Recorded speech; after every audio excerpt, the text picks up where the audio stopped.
You're listening to the Behind the Tee podcast, hosted by your favorite club curlers, Rob and Kelly.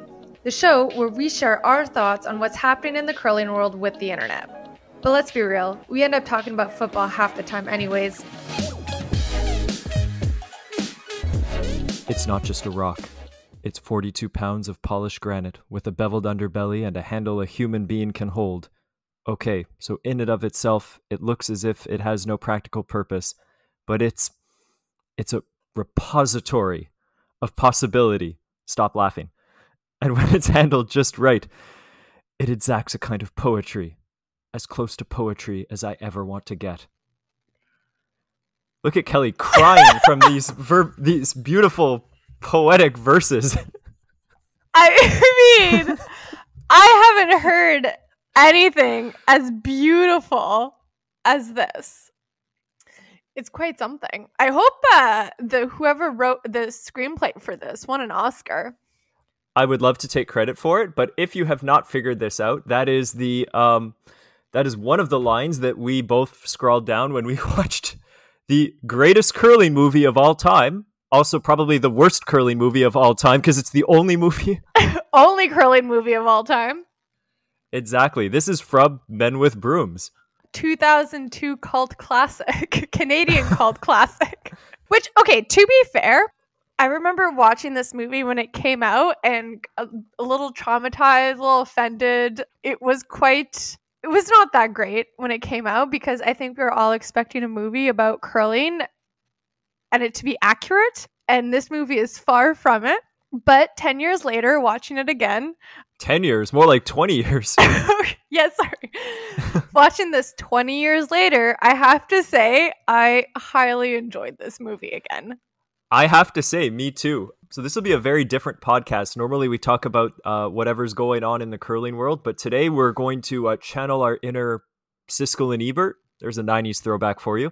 Mm-hmm. And we will give you our review of Men with Brooms. I also want to just flag here, if ever you're curious to watch the movie, if you haven't, I highly suggest you watch it because it is a Canadian classic. You can actually watch it for free if you're based in Canada or if you have a VPN. If you go to gem.cbc.ca, you can stream it for free. Really? You're welcome. Okay, well, because just let's set this up for a minute. If you listen to the podcast a lot, you know that at least once a week, Kelly gets on my case for still paying for cable.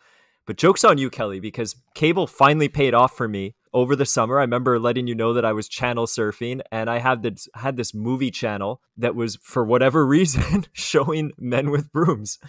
Wait, so it was a 70s movie channel too, That's right? it, yeah. I had this movie network. I had 4 movie channels, 70s, 80s, 90s, 2000. For whatever reason, the Men with Brooms movie appeared on the 70s movie network.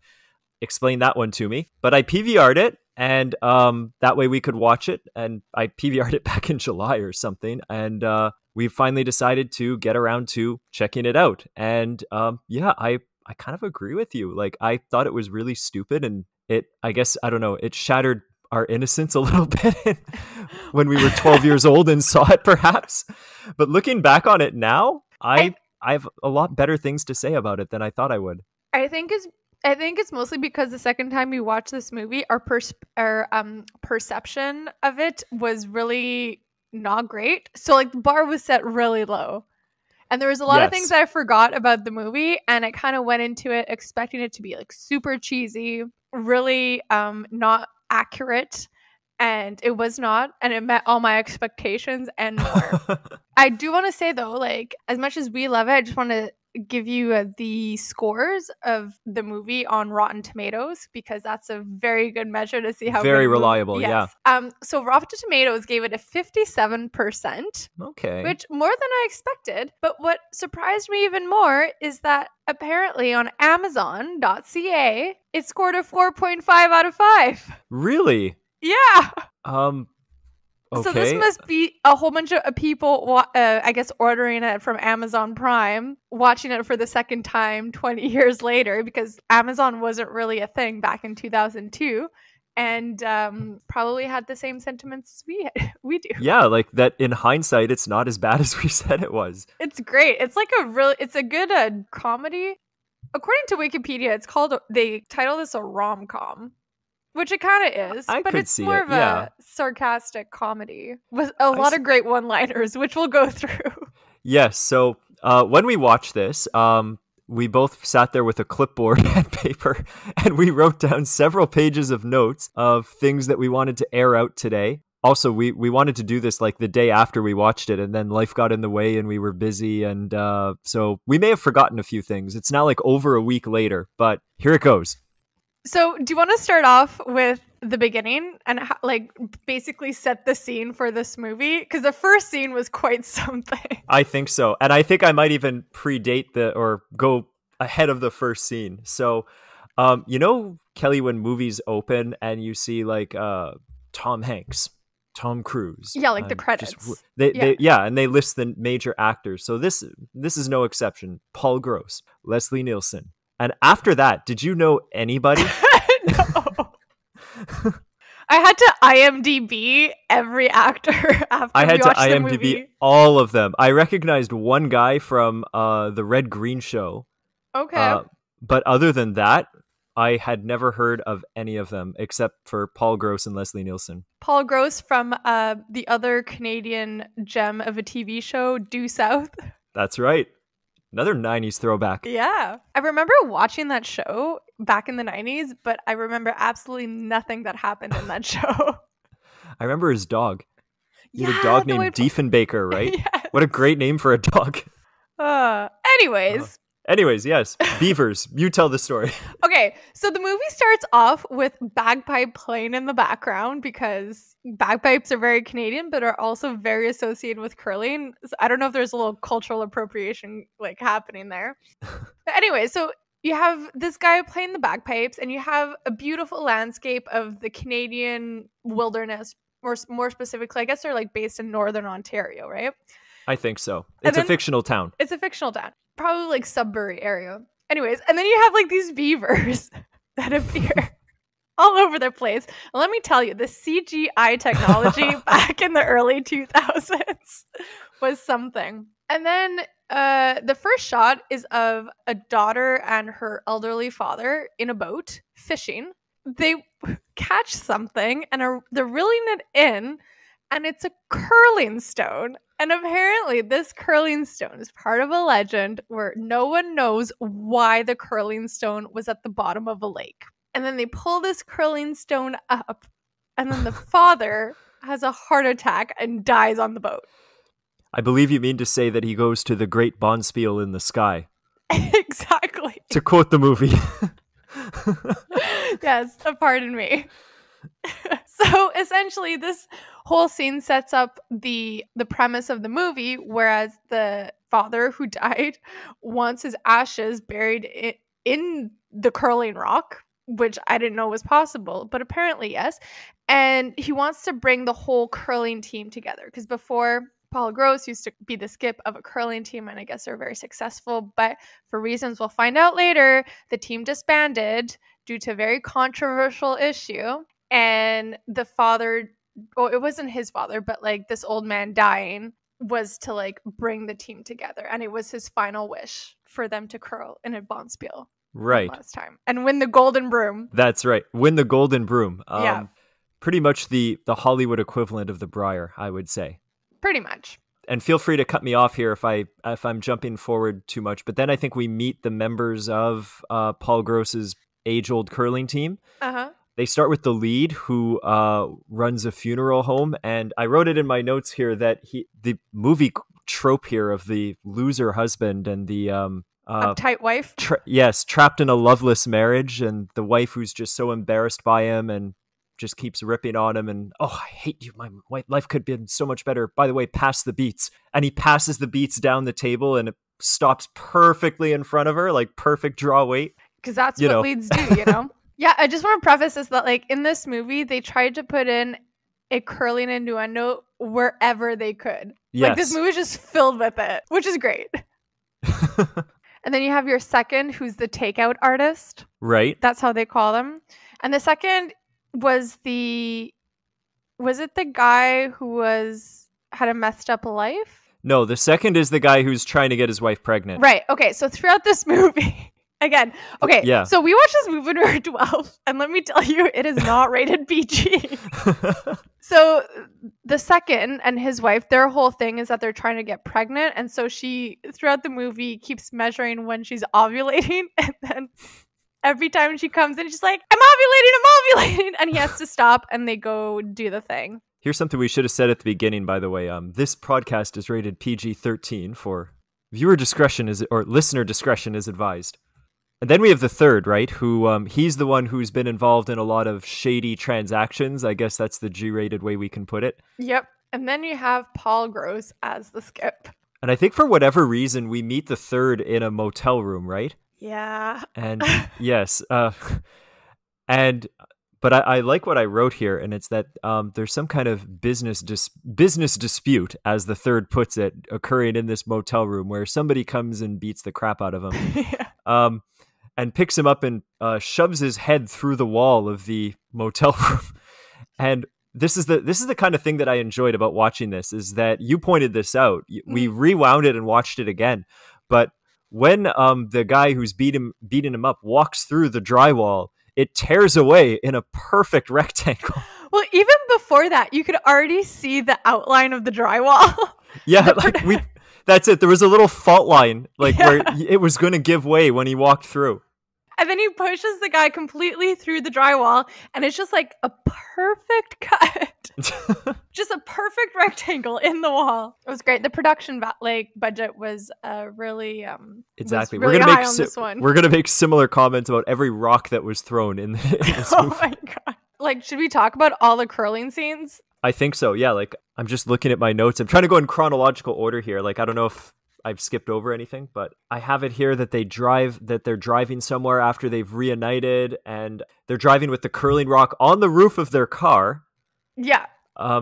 Which I feel the need to... Oh, go ahead. With the old man's ashes in the rock. Right. And I feel the need to point that out because one of the things that you and I have both lived with forever is the having to constantly explain to non-curlers, no, we don't carry our own rocks. No, we don't use corn brooms. No, we don't...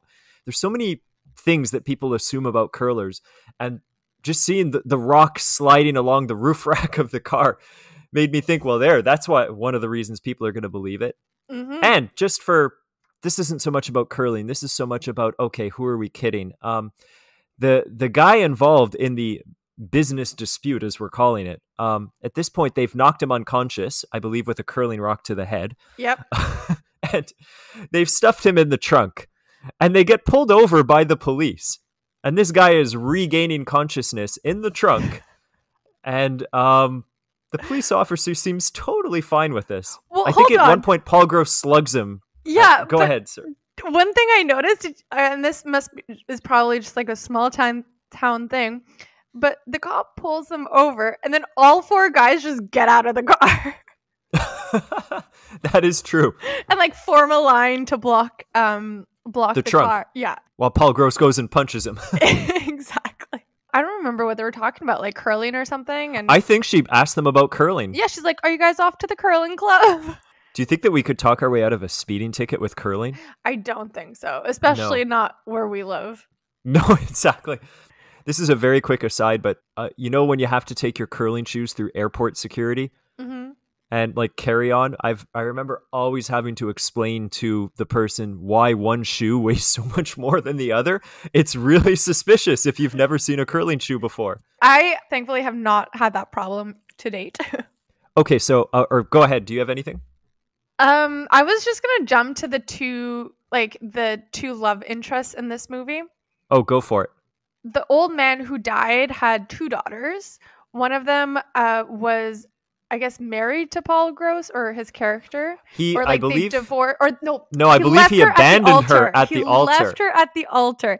And this woman, of course, I don't know why, but they gave her a job. They gave this character the job of... She's an insurance salesperson, right? No, an astronaut. An astronaut. Not just any astronaut. No. She gets called up by NASA, the American Space Agency. Which I guess maybe NASA's copywritten or trademarked, and so they can't use their name. But yeah, this woman in the middle of Northern Ontario just is an astronaut, and she gets called up by NASA. So Asa gets involved in all of this. But then she also has a sister, and I don't remember her name. Julie, right? Or Amy. Julie is the astronaut, I think. Amy is the other one. The other sister. She's a physiotherapist, and she's always had a thing for Paul Gross. So we have this love triangle thing going on with two sisters. And I have to point out, by the way, do you remember why Paul Gross abandoned Julie, I believe, at the altar? Why? Because it was over the shame of burning a rock. Right. And actually, you know what? Let's just say this now. I mean, I was going to bring this up later, but let's just say this now. It wasn't Paul Gross that burned the rock. It was one of his sweepers, but Paul Gross did not report it. So he's lived with this shame that he skipped town, he ran out on all his teammates, he abandoned his fiancée, he threw this curling rock in the lake. But since when is it the thrower's job to report a burned rock? Well, you would think that the person who burnt the rock would be the person who carries all this shame. Exactly. And we've burnt rocks. We've all done it. You know right away. There's no way you burn a rock and you don't notice it. I remember my brother once, by the way, quick aside, wiped out in front of a rock, kicked it onto the next sheet. I had turned away. I think I threw the rock. I turned away and I look back at him and I see the rock going sideways onto the next sheet. And I asked, what the heck happened? And he just goes, I think I burnt it. I was like, you think you kicked it? But not all burnt rocks are that obvious. Like sometimes it could just be a little tap with the broom and you wouldn't know unless someone told you. Oh, exactly. But like, how's Paul Gross supposed to report this? That was I'm going to give Paul the benefit of the doubt here. He's been ripped off. So during the movie, so the guys, they finally get back together and they start practicing for this huge tournament to win the Golden Broom. And of course, you can see it coming already in one of the games. What happens? One of the sweeper burns the rock. And Paul Gross doesn't say anything. But the way that they had it filmed is like the rock just grazed the sweeper's foot. And the shot just happens like as it should happen. So it didn't really affect the rock. But then it was like as if, I don't know, Paul Gross, like you must have bionic eyes because there's no way you would have been able to catch that. No way. No way. Exactly. But I get it. It's for TV, and they have to keep the storyline going. They got to come up with some storyline. Which brings us, I guess, to more curling inaccuracies in this movie. Right. I guess the most obvious ones are the shot called is like an out turn, right? But then the thrower throws an in turn, and then the shots of the rock gliding down the ice alternate between an out turn and an in turn. Absolutely. And at one moment it's going up the center line, and then a second later they cut to another camera and it's a meter off the center line, and then another shot and it's back on the center line. With a different turn. With a different turn. So I guess whoever did the post editing of this movie was not a curler because... And I hate... Okay, we've got to acknowledge this. Like, I was going to do this later, but let's do it now since we're mentioning it. Okay. I got to look up who this is, but... Now, obviously, Paul Gross is not a curler, although he did a pretty good job here. But they had a professional curling consultant for the movie. I read the credits. Okay. Who was it? It was George Karras. Kelly's got a who is that kind of look right now. But he's been to the Olympics. He was on Mike Harris's team that went to the 98 Olympics. Oh, so okay. They had some professionals on board here. Plus, there were a few celebrity cameos. So many. We can get into those. Yeah. So the curling inaccuracy part, I mean, that should have been a bit better. Yeah, I mean, it's not that difficult either. No, like obviously, and some of the parts we just to clarify that, like some of the things are obviously not realistic to curling. Like even the rocks they use are like the 50-year-old rocks with the little tiny, the only color on the handle is that little ring. Sorry, you're going to use that example of something not realistic, not the rock exploding after a takeout. Well, there's many things. I'm going chronologically. Okay. I'm going chronologically. That part, I mean, is inaccurate, but I mean, you and I laughed at that. Yeah, because it was hilarious. Right, but the trying to throw the rock and having it start on the center line and then move a meter and change turns randomly, like. Yeah. Oh, come on. Anybody could have done that better. I mean, also, they could have just had someone else throw the rock in the background and just film that. But you know what? It doesn't matter. Maybe it was a creative choice because this movie was already super ridiculous and they probably acknowledged that. So they're just like, we're going to make this as ridiculous as we can. I suppose. Other curling inaccuracies that I noticed. So Leslie Nielsen, we didn't talk about Leslie Nielsen yet. So his role in all this is that he's the father of Paul Gross and becomes like their coach. And what he's been spending his time on is living on a farm growing magic mushrooms because... You know, of course, because. And so once the guys decided that they were going to do this and Lesnar Nielsen came on board to be the coach, he was like, just come on over into my barn and I have a sheet of curling just ready for you guys to start practicing. There was a sheet of ice inside his barn. And I remember saying to you, that must be it must pick so much. There was hay like everywhere off to the sides. Not just, it's like a wooden barn, like no insulation, crack in the walls, you know? Not even just pigs, but just like, how can you get just decent ice to throw a rock down? Oh, yeah. By the way, I just have to add that like when Paul Gross visits his father, who the movie suggests he has not spoken to in many, many years, he has this great line of like, I'm not asking you to help me. I'm not asking you to love me. I'm just asking you to coach me or something like that. I'm butchering that, but I was like, that's how all great coaches are recruited, by the way. Yeah. No, there's a lot of great one-liners in this movie. The one that like... Oh, and by the way, sorry, the sheet in the barn, I believe we both pointed out, is not regulation. It looked very narrow. Oh, yeah? Yeah, I wrote that down in my notes. Okay. What a stupid point to cut you off with. Sorry. Oh, it's all right. It's all right. But speaking of one-liners, there are multiple in this movie. And I think the first one that really made us laugh out loud. So Amy, the daughter, who's not the astronaut daughter, is a recovering alcoholic. And there's this scene where she saw Paul Gross. I love how we're using their actor names and not their real names. Paul Gross, an astronaut girl, like doing it in the car, like getting back together. And this kind of put her in a tailspin of going to the bar and drinking again. Paul Gross goes to get her, brings her back home, and she has a little boy who's like 6 years, 5 years old, 6 years old. So he puts her down. She's like passed out. The little boy is like, oh, what's wrong, mommy? I don't remember exactly what he says. I think he just tried to say like mommy's, she's really tired or something. She's really tired. Mommy's sleepy. But she'll be fine. And then this little kid is like, thanks for lying to me. But we both know she's shit-faced. With like the straightest face. I found there's nothing cuter than seeing little kids swear. And that one I was not expecting. But anyways, this kid continued on to have a fabulous career. I know. We just discovered he's a hip hop artist now. What was that great line that he had? I wrote it down. Hold on. Oh, great. Yeah, so he's a hip hop artist, and Rob found this on YouTube and sent it to me. And I mean, a song is just amazing. Just a white boy talking about the haters on the internet. And one of the lines goes, "My lyrics have a nice ring to it like a Super Bowl." Yeah. I can't. His second most famous verse after what you just quoted. Pretty much. I don't know. How many views does he have on YouTube? I don't know. His name is Connor Price, by the way, because we both Googled the names of every actor in this movie other than Leslie Nielsen and Paul Gross, trying to find anything else that they've been in. And we really couldn't find anything. But when I stumbled on the Wikipedia page of this person, I didn't even remember who he was in the movie. But then it mentioned that he was this 6-year-old kid.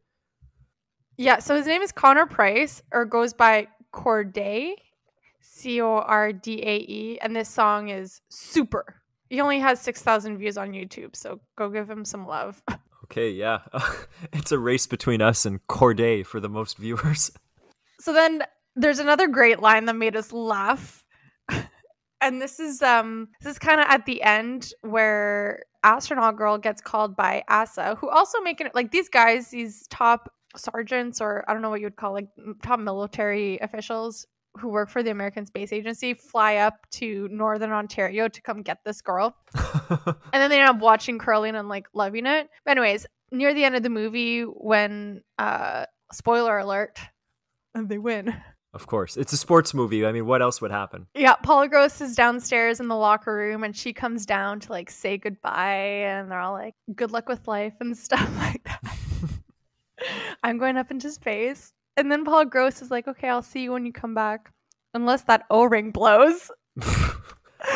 And you're like, oh my God. We both were sitting there trying to figure out, like, why would they bring that up?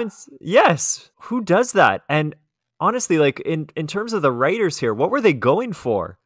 A joke. Oh, yeah, but like, does anybody laugh at that and think it's funny other than us who laugh super awkwardly at it and be like, that didn't work? I don't know. It's dark humor. So should we go into like the big tournament that happens at the end there?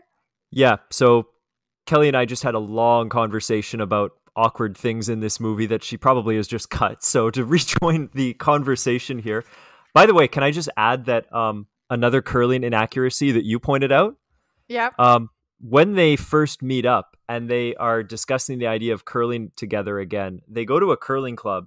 And they've got the ice to themselves, but Paul Gross is at one end and the other three players are at the other end. And they're having this big, long, meaningful conversation, but they're talking about as loudly as we are here. And you pointed out, like, there's no way they can hear each other. Right.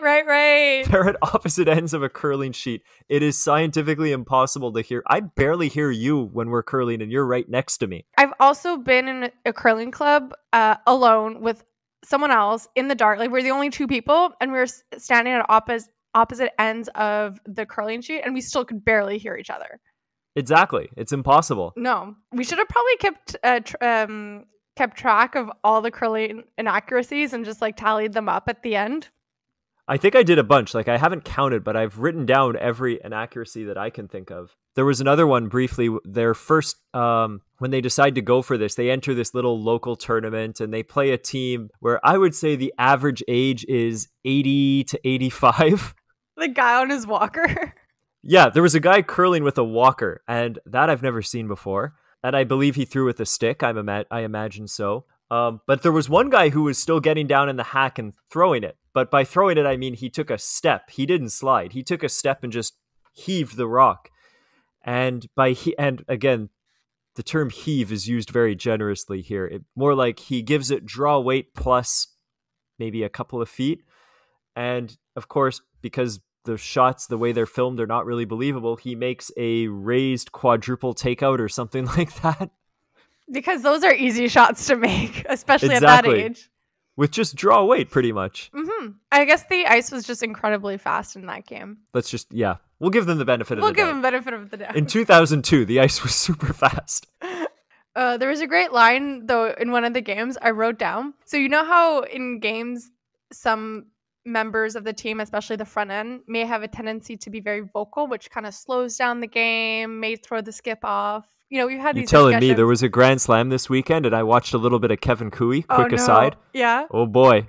I watched him watch, he had 5 seconds to throw his last rock and it was this run back quad or something. He only got 3 of them, so we lost. But I was like, if you ever had more time to throw that. Well, maybe Kevin Cooey should watch Men with Brooms, because Paul Gross at one point was like, they're arguing what shot to do. And he just like, I'm the skip, I make the call, get into the hack. And then there's like a broom slam.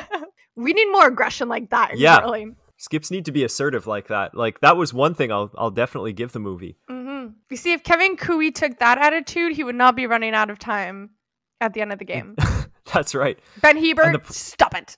That's right. And John Morris, too. Oh, my God. Well, at least he's a third. He has a little more right to be vocal, but also John Morris. Oh, it's true. But they're a team of like 4 skips. I know Ben has never skipped in his in his competitive life, but he essentially is a skip, I feel like, with that team. Yeah, that's true. So I have here another thing where at one point in the movie, I don't remember what it is, I guess neither romance with Amy or Julie or whoever is going particularly well. So Paul Gross is depressed. I think he's burned another rock or something like that. I don't remember. But he's at a bar and he's drinking, and there's the local TV is showing, of course, curling. He asks the bartender, how much for this beer mug? And the bartender tells him the price. And then he says, how much for the TV? And he tells him the price of the TV. He says, that's pretty fair. And he takes his beer mug and he throws it at the TV, busting the screen. And I wrote it down here that even that was poorly filmed. Oh, really? Like, in one shot, you see the mug leaving his hand, and then the TV explodes randomly. Like, they didn't even make his throwing of the beer mug at the television look believable. Production costs are very low this movie. Oh yeah, and also this movie was sponsored by Moosehead. Oh yeah, because they were always drinking Moosehead. Mm-hmm. I guess they couldn't get a Labatt sponsor. Maybe it was too expensive. I guess so. Also, this is very detailed, but I think there were several sponsors that wanted no part of this movie, Kelly, because at one point they were at a curling club and we could see some ads under the ice, but there was also an ad that was clearly whited out. Yeah. I don't know what it was for, but it was clearly some company going, we do not want to be part of this. So one point I want to talk about is this actual like tournament that happened. Yeah, the Golden Broom. Yeah. So you know how the big story now with Curling Canada and the world, the WCF, is how to attract more people to come to the games and make them more interesting and yada, yada, yada. These people at their next AGM meeting need to watch Men with Brooms, because if you want like a very engaging tournament, the Golden Broom has it. I agree. I liked the format. It was like the Briar, but instead of representing your province, there were random cities across Canada, some real, some not real, represented by people from that city. All the cities were real? Well, the one that Paul Gross is from isn't real. Oh, no, but everything else is real. But I was talking about more like the entrance and the whole like production of it. Oh, yeah, that's what I have in my notes next. Go ahead. So the teams come on, or most of the teams come on, being led in by a bagpipe player, which is pretty standard. But this time, the bagpipe player was playing "O Canada" on the bagpipes, which also made me question why we don't do that. Yeah, it was a bagpipe. It was a bagpipe / electric guitar thing, and I was thinking that's pretty cool. And then the big rival, or like the team to beat, the Juggernaut, Alex the Juggernaut Yount. I wrote it down.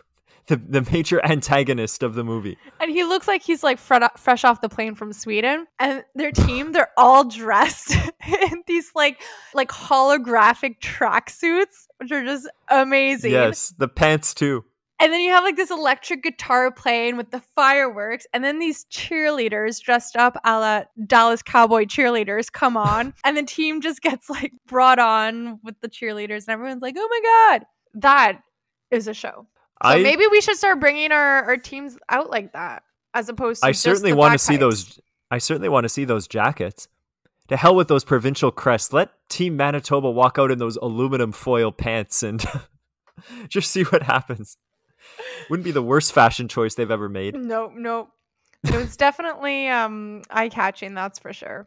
By the way, like, you know how we were mentioning that like each city was represented by different teams? I have to point out that at one point they introduced the team from Kingston, and they're going, and Kingston is represented by the Tragically Hip.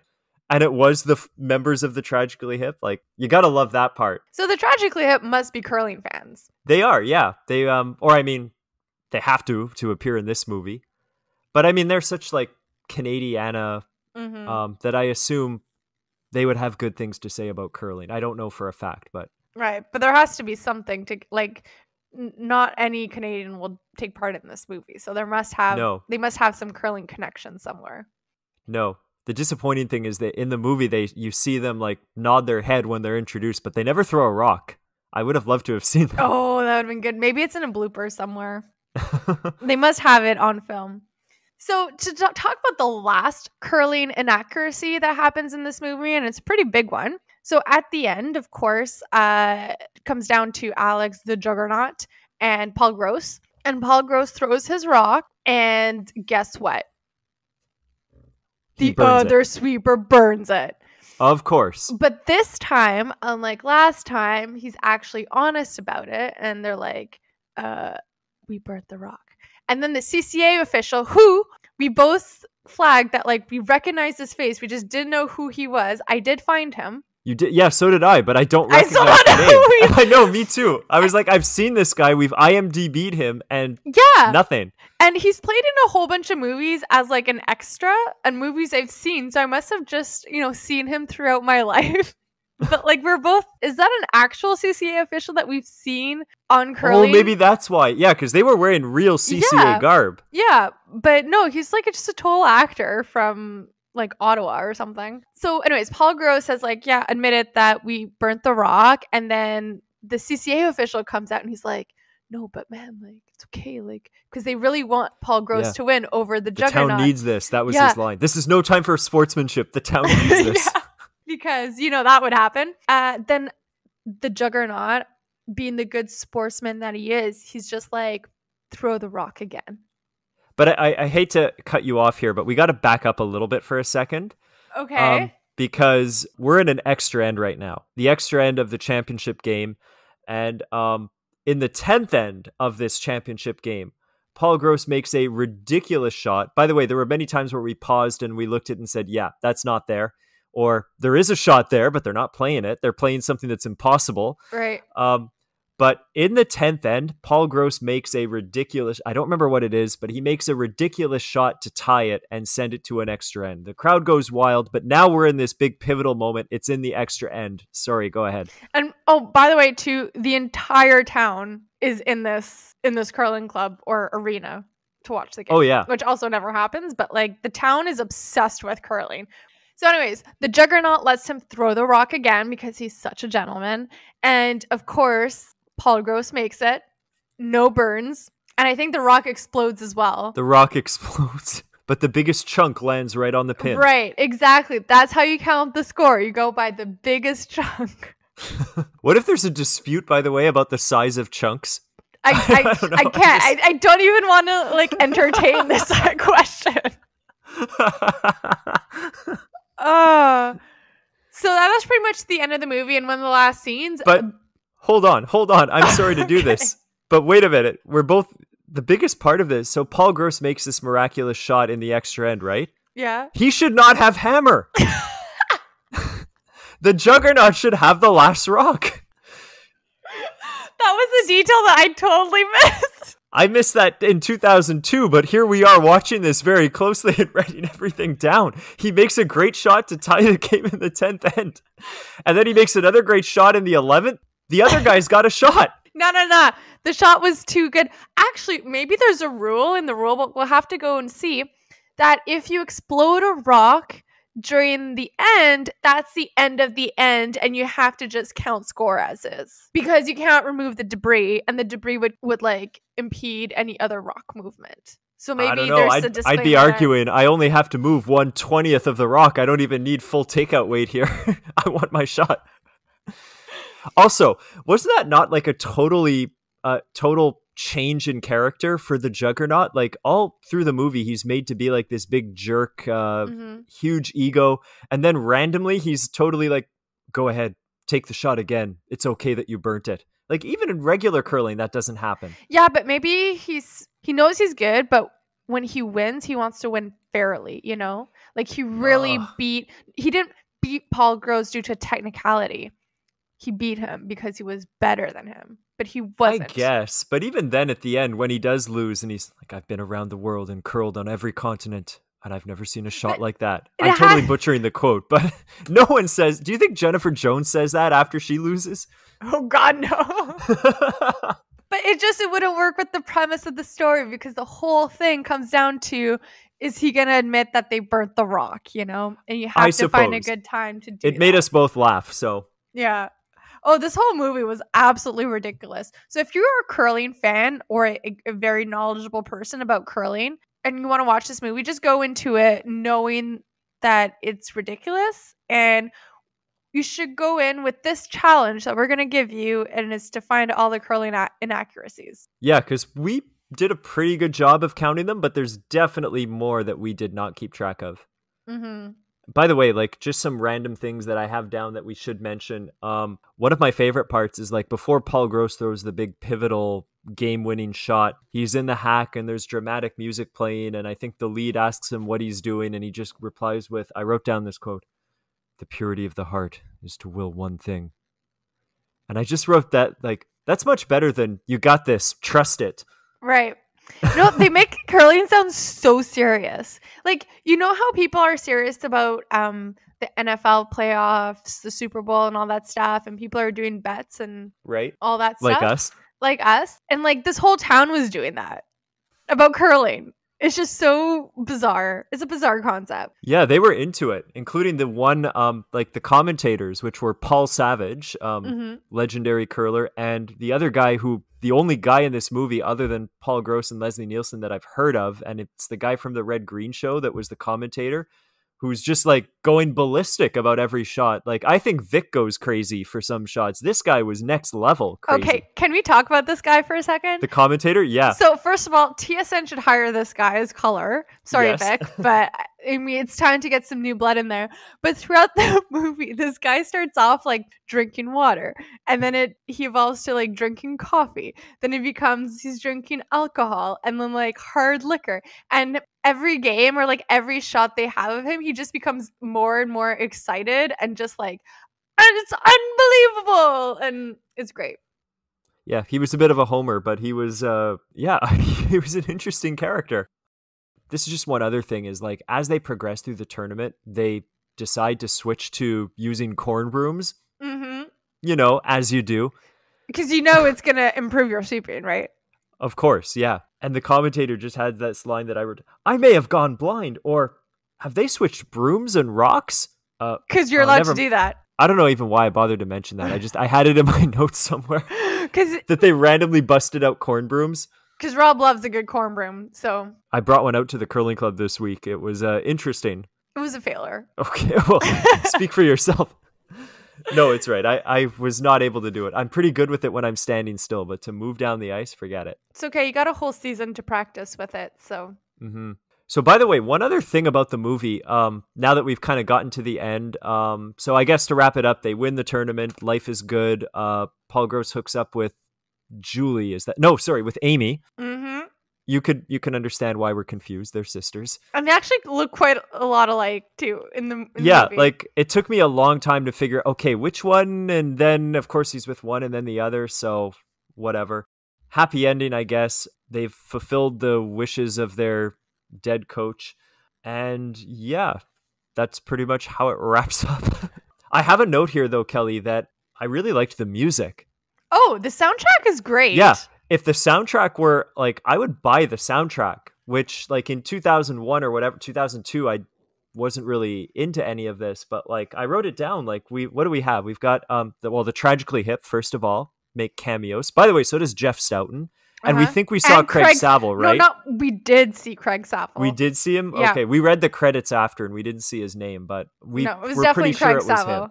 But yeah, speaking of music, so yeah, we had the Tragically Hip, Matthew Goodband, New Pornographers, Kathleen Edwards, and Chantal Kreviazuk, who's related to the great Kreviazuk curling family. Exactly. So yeah, a lot of good Canadian artists on this soundtrack. I know. I would buy that soundtrack, or at least I'll look it up on Spotify and see like. You could make a Spotify playlist called Men with Brooms soundtrack. I'm just beginning to discover these things, so maybe in 2 years I'll figure out how that works. Okay. So Rob, after watching this movie, how many curling rocks out of 8 would you give it? Oh boy. Well, I really feel put on the spot by this. I'm gonna say 5. Okay. What do you say?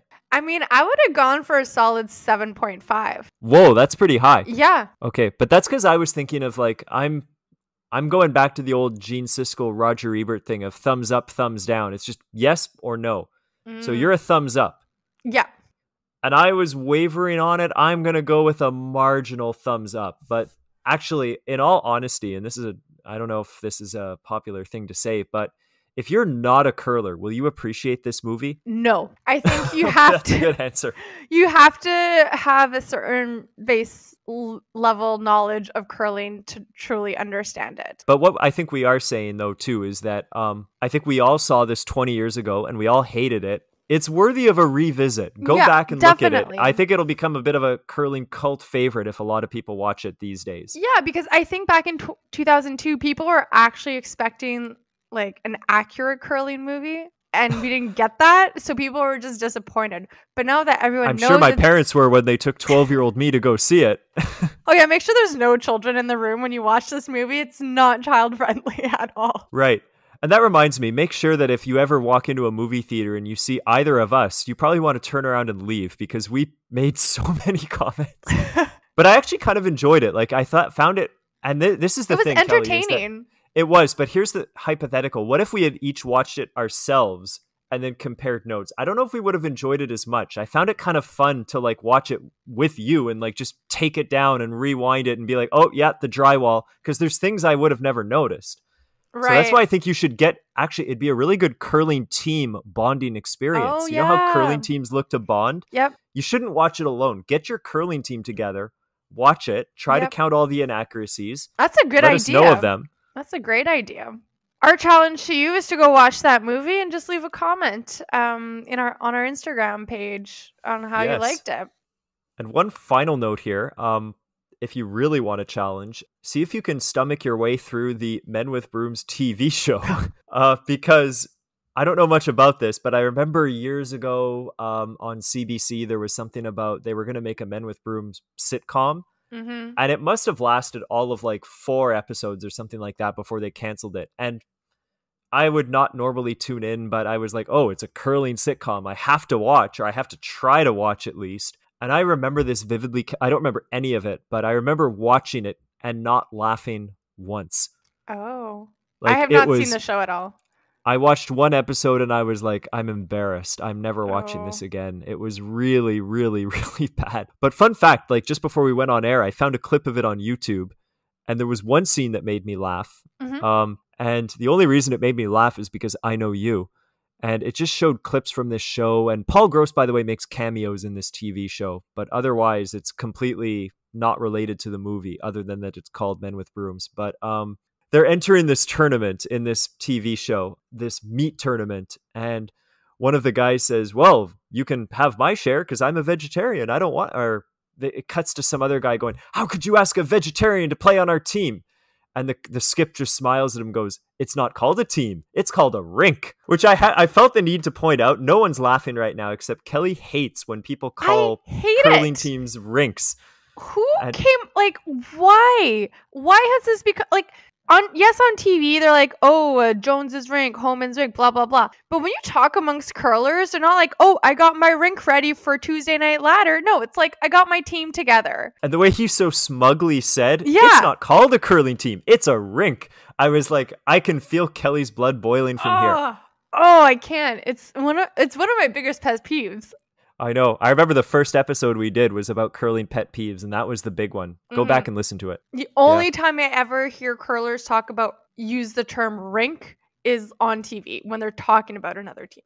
Mm-hmm. Or by the way, in a journal article. And one other quick pet peeve of yours that I wrote down here is that you must regard Alex the Juggernaut as one of the big all-time movie antagonists, or one of the most hated villains, in your opinion, I'm guessing, because he slid with a stabilizer. I know! Down too. Hold on. My note, I wrote best player uses stabilizer ? I mean, they had to get all of like the curling tools in the show, you know, but people don't use a stabilizer. Don't use Alex the Juggernaut as your curling idol. I love how I'm complimenting Paul Gross for using a corn broom in an actual competition, and Kelly's ripping on somebody for using a stabilizer. Oh my god. So yeah, everybody needs to see this movie. Yeah, it was much better than I thought it would be. If you're like everyone else in the world and don't have cable, you can watch this movie for free at gem.cbc.ca. Yeah, make sure we get that right. All right, bye. Have a good one.